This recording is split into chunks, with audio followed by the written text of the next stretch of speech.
Bueno, en el vídeo de hoy vamos a hablar del método de Cruden-Yakkar. Este método parte de unas fórmulas del artículo de Dorothy Cruden en 1949, el mismo año que el artículo de Mickey Terrell. En este artículo Cruden pone tres fórmulas. Imaginaos para los individuos IJ,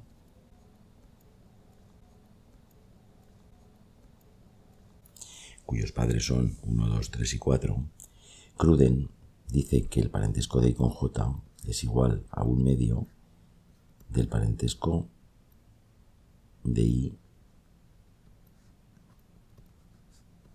con los padres de J, con 3 y con 4. Esta es la fórmula de Mickey Terrell, ¿de acuerdo? También pone pues la fórmula obvia, y es que el parentesco de IJ es igual a 1/2 del parentesco de J con los padres de I, 1 y 2. ¿De acuerdo? Y estas fórmulas se pueden usar alternativamente para evitar los casos en los que I sea ancestro directo de J o J sea ancestro directo de I. Eso ya lo conocemos. También pone una tercera fórmula, y es esta de aquí, IJ, que es la fórmula que va a motivar este vídeo. Es 1/4 del parentesco de 1 con 2 más el parentesco de 1 con 3 más el parentesco de 2 con 3 más el parentesco de 2 con 4, es decir, los padres de I contra los padres de J. Esta fórmula no la vamos a probar porque es muy sencilla de derivar a partir de estas dos. ¿De acuerdo? Sustituyendo una en otra no tendréis ninguna dificultad en ver de dónde sale esto. Lo interesante es que Cruden pone un ejemplo, por ejemplo, 3 generaciones discretas, es decir, no son generaciones solapadas, de forma que la matriz de parentesco, y Cruden no habla de matriz de parentesco, pero sí que pone los parentescos en forma de tablas y presenta algunas submatrices de este esquema. Él dice que la primera generación, este cuadrante de aquí, o los parentescos son conocidos o asumimos que son animales no emparentados, no consanguíneos. Y a partir de este primer cuadrante, usando estas dos fórmulas, uno puede calcular esto. Es decir, de aquí pasamos aquí. O bien que usando esta fórmula, a partir de estos individuos, se pueden calcular estos. Fijaros, porque el parentesco de dos individuos depende solo de parentescos entre los padres. Es decir, que todos los elementos de aquí se pueden poner en función de elementos de aquí. Y, de la misma forma, los elementos de aquí se pueden poner en función de los elementos de aquí. ¿De acuerdo? En realidad, en general, este procedimiento es un procedimiento menos eficiente que el método tabular, porque si ponéis una función recursiva, esta función recursiva tendría dos autollamadas a la misma función, mientras que esta fórmula tendría 4. Es decir, recordad que dijimos que el número de llamadas, si tenéis 10 generaciones, pues podría ser 2 elevado a 10, mientras que aquí sería 4 elevado a 10. ¿De acuerdo? O sea que el método es más ineficiente en general, pero podemos calcular esta parte sin necesidad de calcularlo de fuera. En el caso de que tengáis un esquema con 30 generaciones y solamente os interesen los parentescos de los individuos dentro de la misma generación, no es necesario calcular la matriz completa, basta calcular esas pequeñas submatrices de la diagonal. En ese sentido es mucho más eficiente, o puede serlo, dependiendo del caso. Bien, ¿por qué lo he llamado el método de Cruden-Yakkar? Bueno, porque hay una pequeña tradición en genética humana a partir del libro de Yakkar. Es un libro de 1974, dependiendo de las ediciones, que pone las mismas fórmulas de Cruden, aunque no cita Cruden, probablemente las desarrolló por su cuenta. Y este libro pues da origen a una pequeña tradición que básicamente es una línea muerta, el artículo de Rostron. Este artículo es muy curioso porque intenta utilizar la fórmula de Cruden, la fórmula de Yakkar, para desarrollar un procedimiento basado en una función recursiva y se da cuenta de que cuando tienes que llegar a un ancestro común por la línea macho o por la línea hembra, no sabemos qué línea es más larga, si hay más generaciones hacia el ancestro común por la línea macho o por la línea hembra. Entonces la fórmula de Jacquard puede llegar a enfrentar individuos sin saber si uno es ancestro del otro o el otro ancestro del uno, y uno se puede ver en dificultades, y entonces él desarrolla una fórmula alternativa que sería la siguiente: los parentescos de I con los padres de J más los parentescos de J con los padres de I menos un cuarto de los parentescos de los padres de I con los padres de J. Tampoco es difícil desarrollar esta fórmula a partir de las anteriores.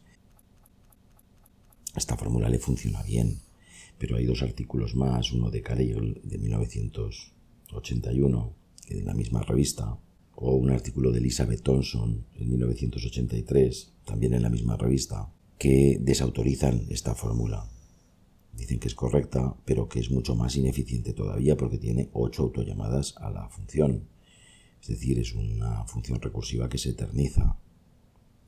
¿De acuerdo? Y aquí digamos que muere el procedimiento de Rostron. Pero bueno, como Jacquard da origen a esta pequeña tradición en genética humana, pues por eso he decidido llamar al método de Cruden-Jacquard, aunque yo opino que el método es de Cruden, no solamente porque es el primero, bueno, la primera, se llama Dorothy, la primera en definir las fórmulas, y no solamente eso, en definir que una fórmula puede ser empleada para diferentes cuadrantes de la matriz, y es lo que vamos a emplear para desarrollar un procedimiento que sea útil en algún sentido.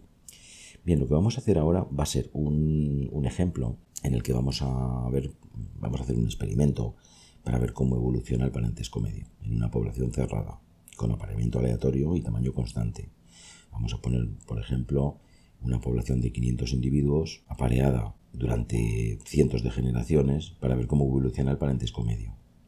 ¿De acuerdo? Ya sabéis que este tipo de experimentos de simulación se suelen emplear para calcular tamaños efectivos, etc. Bueno, pues vamos a hacer un programa para ver cómo evoluciona el parentesco medio de una población apareada de esta manera. Claro, esto, si lo hicierais con el método tabular, cada vez que añadís una generación tendríais que calcular una matriz de parentesco enorme, mientras que usando el algoritmo tal como lo describe Cruden, sencillamente si tenemos los parentescos de una generación, a partir de esos parentescos podemos calcular los parentescos de la generación siguiente. ¿De acuerdo? De hecho, vais a ver que vamos a calcular una población de cientos de miles de individuos en un pispás. ¿De acuerdo? Bueno, vamos a hacer ese programa. Bueno, como siempre he empezado ya el programa.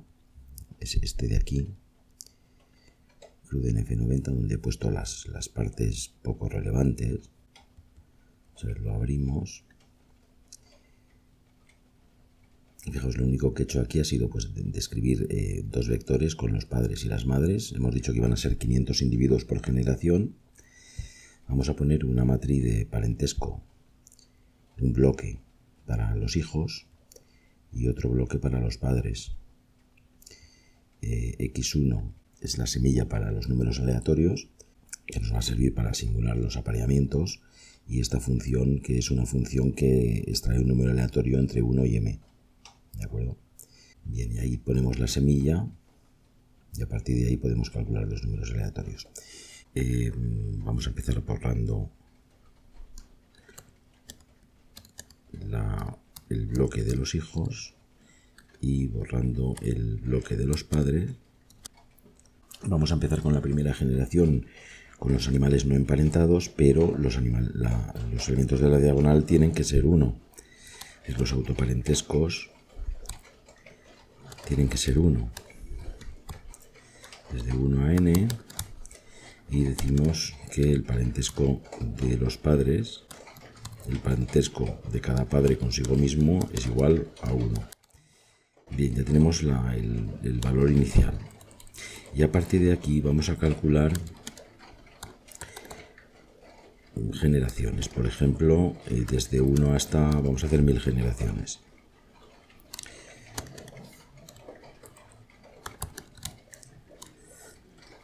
Empezamos simulando los apareamientos.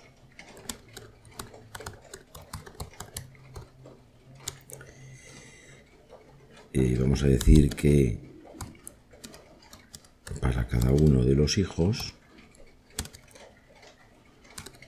el padre es igual a un número aleatorio,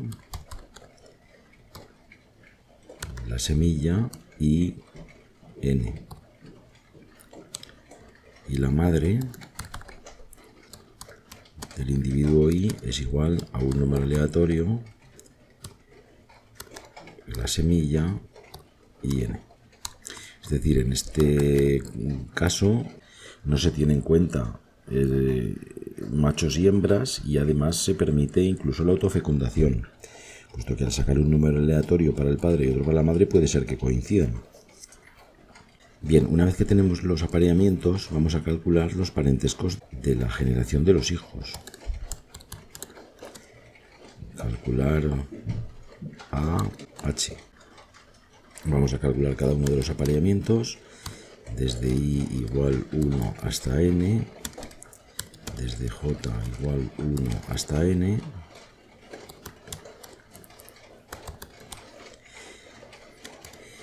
y aquí vamos a decir que AH de I con J es igual a AP del padre de I con el padre de J, más, vamos a copiar esto,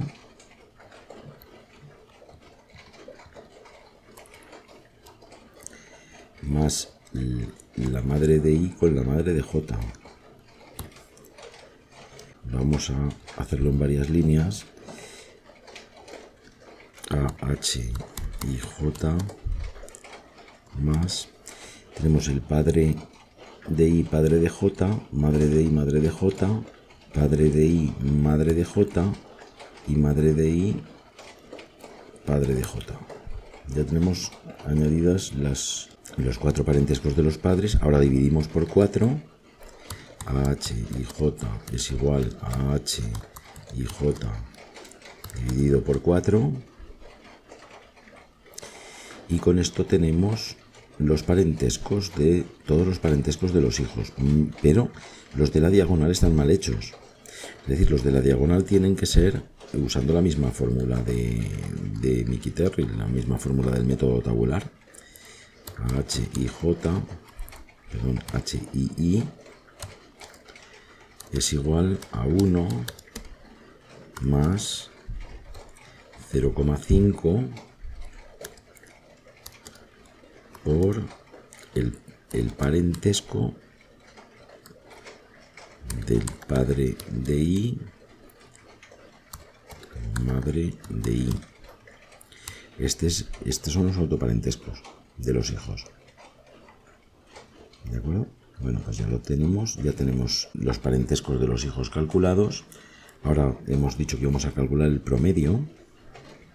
Vamos a calcular el promedio, que he puesto una variable que es AM, donde vamos a poner el promedio de los parentescos de los hijos.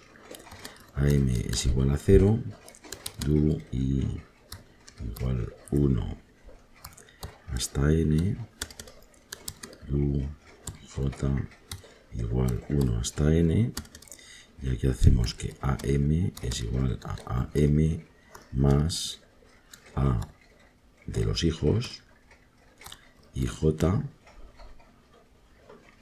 ahí tenemos ya el sumatorio,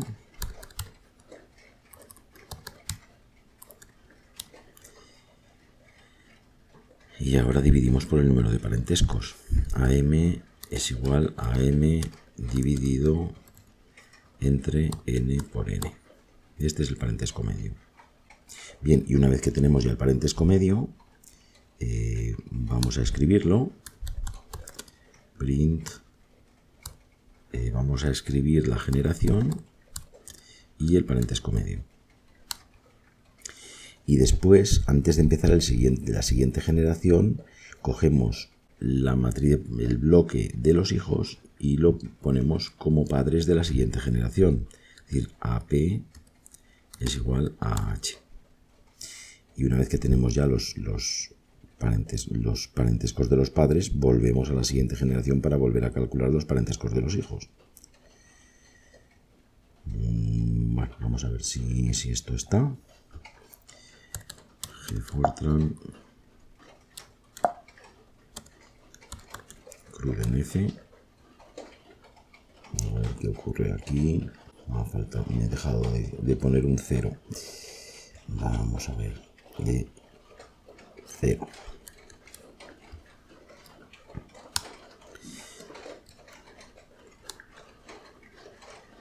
Bueno, veis que esto va bastante deprisa. Ya tenéis las 1000 generaciones calculadas. ¿De acuerdo? Vamos a ver en GNUplot qué es lo que ha ocurrido. Vamos a poner a.out y lo volcamos en un fichero pptxt. Yo suelo poner estos nombres para ficheros que luego hay que tirarlos a la papelera. Entonces, así es muy sencillo. pptxt. Vamos a ver el resultado en GNUplot. Plot.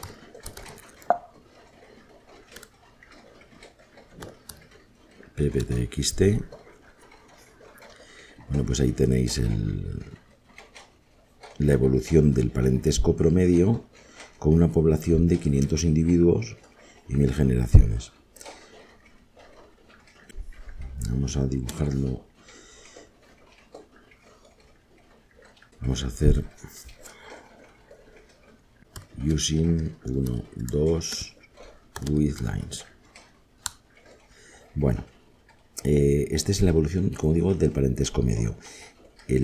Para ver qué relación tiene esto con el tamaño efectivo, sabéis que hay que coger el límite, hay que convertir el promedio de F en el promedio de la heterocigosis. Es decir, que esto sería el máximo del parentesco promedio, sería 2 menos $2, que serían los valores de la segunda columna del fichero que hemos escrito, esta segunda columna de aquí. ¿De acuerdo? Esto sería cómo evoluciona la heterocigosis. Y el logaritmo de esto debería ser una línea recta. ¿Por qué? Porque esto es un decaimiento exponencial. ¿De acuerdo? Bueno, pues la pendiente de la pendiente de esta línea sacaríamos el tamaño efectivo. ¿De acuerdo? Bien, vamos a hacer un ejemplín más para comparar. Vamos a suponer que en lugar de elegir los padres aleatoriamente para que el tamaño efectivo sea más pequeño, vamos a decir que hay diferente número de machos y de hembras. Bueno, primero que los padres son machos y las madres son hembras, que es algo que todavía no hemos hecho. Vamos a decir que esto, por ejemplo, los vamos a elegir el padre entre el 10% de individuos más bajos. Y la madre la vamos a elegir del 90% restante, más 9 por las 9 décimas partes. ¿De acuerdo? Así, la primera décima, los primeros 50 individuos eran padres y las 450 siguientes eran las madres. Vamos a ver si lo podemos hacer si está bien.